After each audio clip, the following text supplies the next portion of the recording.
Thanksgiving had always been about tradition, and in our family, tradition came with rules. My favorite, and perhaps the most sacred, was the pumpkin pie. Every year, the last slice was a treasure, the ultimate reward for surviving hours of awkward family small talk and over-seasoned stuffing. This year, the pie sat at the center of the table, its perfect golden crust glistening under the warm dining room light. I could feel its pull even as conversations buzzed around me. My uncle droned on about his new car. My sister was engrossed in showing her baby's photos. No one was paying attention to the pie or to me. I don't remember making the decision, not really. One moment I was sitting there, and the next I was sliding the plate toward myself, the fork in my hand before my brain could protest. It felt too easy, but as the fork touched the flaky crust, I saw something. Movement. Not in the room, but outside, through the kitchen window. A shadow passed by it just for an instant. My heart skipped a beat. It wasn't just a shadow. It was a figure, tall and unmoving, framed perfectly in the moonlight. I glanced around the room, but no one else seemed to notice. My mother was topping off her wine, and my father was already snoring in his chair. I tried to shake it off. Maybe it was a trick of the light or the wine playing with my mind. Then, as the fork pierced the pie, I swear I heard it, a whispered, soft and chilling, like the voice of a distant wind. Mine. I spun around, heart hammering in my chest. The kitchen was empty. The doorway to the hall stretched into shadows, and the hum of the refrigerator seemed deafening in the silence. I needed to get out of there. With trembling hands, I turned off the sink and left the plates half-washed. The others were still in the living room, lost in the kind of jovial chaos that felt a world away from the icy grip tightening round me. I tried to join them, sitting stiffly on the edge of the couch, but I couldn't focus. The warmth of the room, the chatter, the glow of the fireplace, all of it felt distant, like I was watching through a pane of frosted glass. Then the lights dimmed. It wasn't a power outage. The lamps and chandeliers simply flickered, as if the house itself was holding its breath. My sister laughed nervously, blaming the old wiring, but I couldn't shake the feeling that something else was to blame. And then I saw it again, across the room, just outside the window behind the couch. The shadow stood motionless. Its face, or what should have been a face, pressed against the glass. I couldn't make out any features, just a smudge of darkness where eyes and a mouth should be. "Who's that?" I asked, my voice breaking. Everyone turned to look, but by the time they did, the figure was gone. "What are you talking about?" my brother asked, frowning. "There was someone there, outside," he snorted. "You've had too much to drink." But I knew what I'd seen. The night dragged on, and though the rest of the family seemed intent to sink deeper into their post-dinner routines, I couldn't shake the growing sense of dread. Every time I glanced at a reflective surface, a window, the darkened TV screen, the polished silver of a serving tray, I caught glimpses of the shadow, closer each time. When I finally excused myself to use the bathroom, I couldn't resist the urge to check the kitchen window again. It was clean now, free of the word I'd seen before, but the plate I'd left on the counter was gone. I turned to leave, but stopped dead in my tracks. There, on the table where the pie once sat, was the plate, completely empty, save for a single fork resting neatly in the center. The empty plate mocked me from the table. I stared at it, my chest tightening with every shallow breath. I didn't move it. I knew I didn't. My hands clenched at my sides, nails digging into my palms as if the pain could anchor me to reality. "Who put this here?" I called out, my voice trembling. No answer. The house felt quieter now, as if the soundproof walls had swallowed the chatter from the living room. I stepped closer, drawn to the plate against my will. The fork's polished surface gleamed under the dim light, and then I saw it, scratches carved into the ceramic, letters, one by one. I traced them with my eyes, M-I-N-E.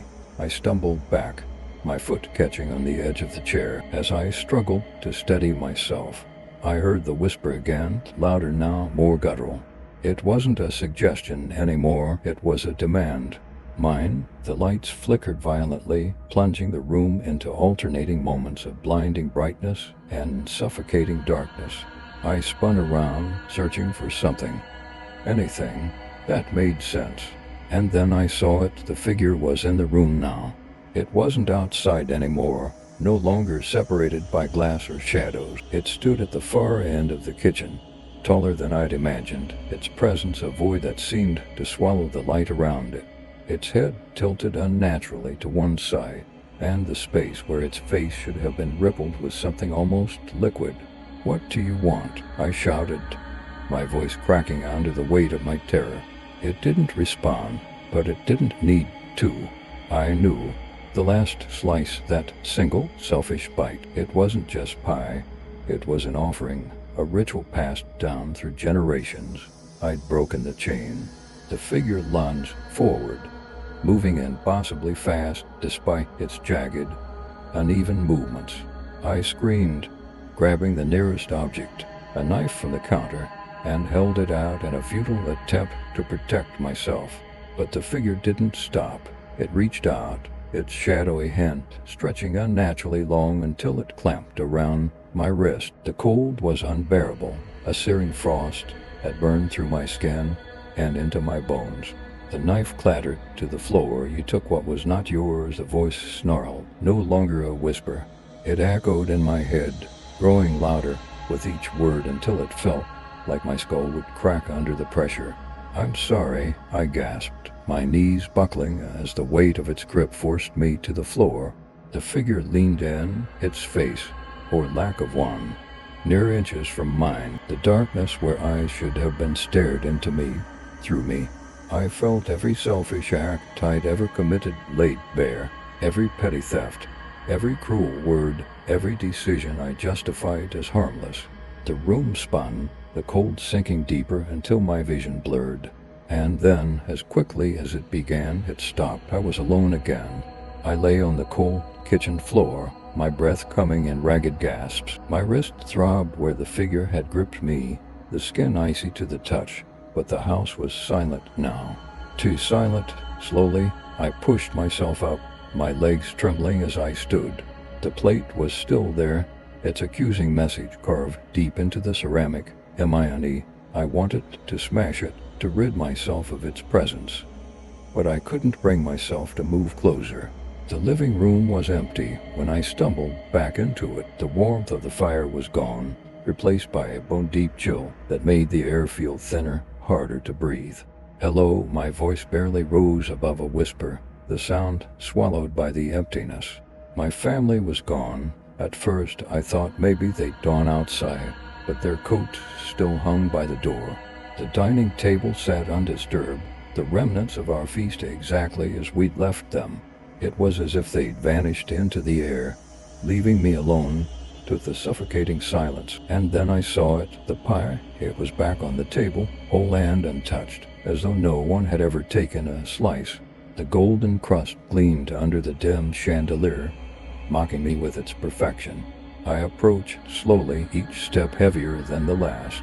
My heart thundered in my chest as I reached the table and stared down at it. The knife rested beside it, clean and ready, as if waiting for someone to make the first cut. I couldn't do it, I wouldn't. But as I turned to leave, the whispers started again, this time louder, overlapping, filling every corner of the room. "Mine, mine, mine."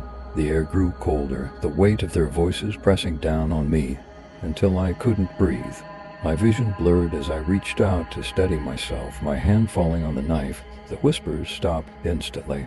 My reflection in the polished silver blade stared back at me, but it wasn't my face anymore. It was darker, hollow, eyes sunken and devoid of light. The room tilted as the realization dawned on me. I wasn't just the thief. I was the offering. My body moved on its own, gripping the knife and slicing into the pie. The first bite passed my lips before I could think to stop it, the sweetness turning to ash on my tongue. The shadows shifted around me, closing in. And then I understood. The pie wasn't the offering, I was. Thanksgiving at my cousin's house was supposed to be a fresh start. At least, that's what my mother kept telling me. It's been years, she'd said, her tone annoyingly hopeful. You'll see. It'll be good to reconnect with family. The house was old, nestled on a sprawling plot of land miles away from anything resembling civilization. It was the kind of place that exuded history, with creaking wooden floors and dim light bulbs that seemed to struggle against the shadows. I arrived late, parking my car at the end of the long gravel driveway. The chill in the air wasn't just the autumn wind, it was something heavier, clinging to my skin as I approached the house.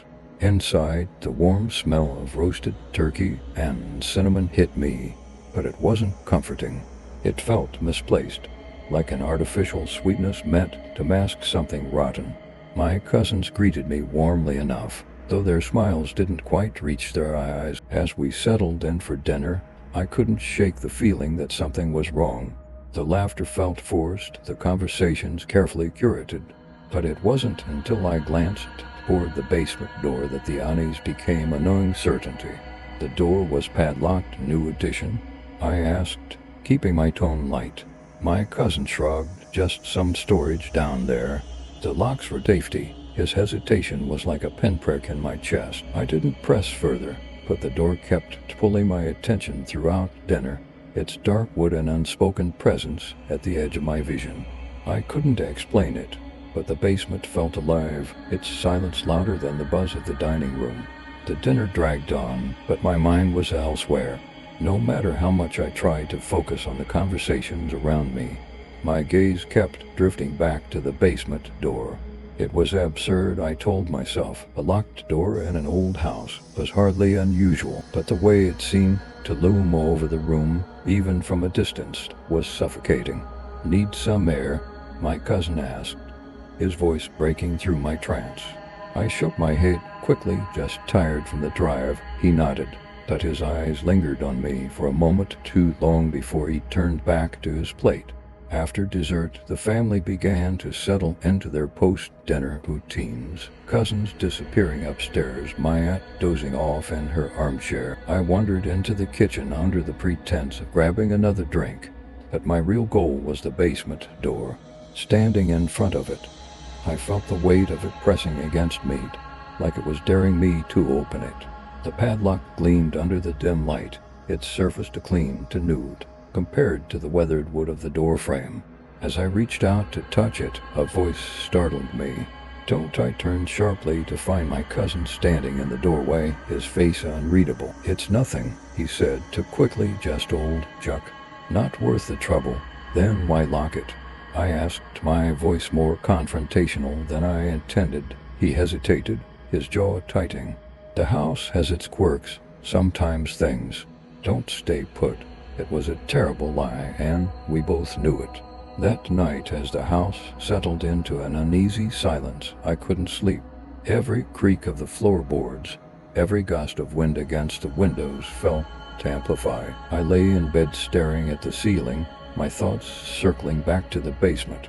Around midnight, I couldn't resist anymore. The pull was unbearable, a magnetic force dragging me out of bed and down the hall. The house was dark and still, the faint hum of the heater the only sound as I crept toward the basement door.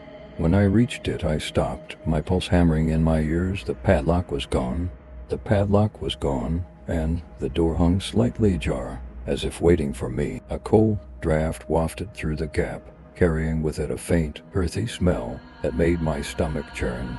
I wanted to turn back, to pretend I hadn't seen it, but my feet moved on their own, carrying me closer. The hinges groaned as I pushed the door open wider, revealing a staircase that descended into complete darkness.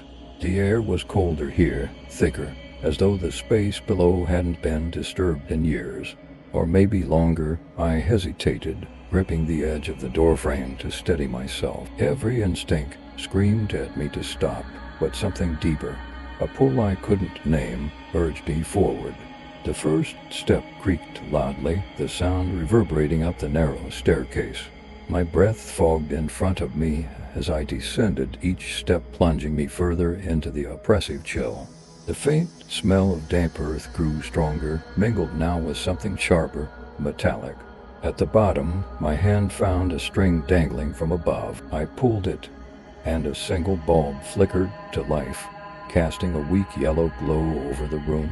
The space was larger than I had expected, with low ceilings and stone walls that seemed to close in on me. Dust clung to every surface, but it wasn't the kind of dust that comes with age. It felt alive, swirling in the dim light as though stirred by an unseen presence. The floor was covered in old boxes and furniture, but what caught my attention was the far corner. There, partially hidden beneath a tarp, was something that didn't belong. It was a chair, but not just any chair. Its ornate design was grotesque, with intricate carvings that seemed to shift and writhe in the flickering light. The wood was dark and slick as though wet, and its legs dug into the dirt floor like roots. I stepped closer, the metallic smell growing stronger with each movement. My heart pounded as I reached for the tarp, pulling it back to reveal the full shape of the chair. A memory hit me like a thunderclap, sharp and undeniable. I had seen this chair before, years ago, at another Thanksgiving. The image came in flashes, my family standing in a circle, their faces solemn, their hands clasped. I was there too, holding something heavy in my hands. My throat tightened as I realized the truth. This wasn't just a chair. It was part of something larger, something ritualistic. The memory clawed its way to the surface, disjointed and fragmented, but unmistakable. I saw my younger self, barely a teenager, standing in this very basement. The air was thick with the same metallic tang that now coated my tongue, and the chair was at the center of it all. In my mind, I could see my family, their faces illuminated by candlelight, their eyes hollow and resolute. They had been chanting, soft, rhythmic, like a lullaby twisted into something sinister. My mother's hands rested on my shoulders, her grip firm as she whispered, "You must do this for us." I'd been holding a knife. I staggered back from the chair, bile rising in my throat. The room felt smaller now, the walls pressing in as if the basement itself was alive, feeding on my fear. The bulb above me flickered, casting long, jagged shadows that danced across the stone walls. The chair seemed to pulse in the dim light, its carvings shifting like something alive beneath the surface. I turned to leave, but the doorway was gone. Where the stairs had been was now a solid wall of stone, cold and unyielding under my trembling hands. A low sound rumbled from the corner of the room, a guttural growl that resonated deep in my chest. I turned back to the chair, and there it was, a figure sitting in it now. The shape was human, but wrong, its proportions distorted, limbs too long and twisted at unnatural angles. Its face was a mask of shadow, with two pinpricks of glowing red where eyes should have been. "You laughed," it said, its voice a rasping echo that seemed to come from everywhere at once. I froze, the word striking a chord of recognition I couldn't place.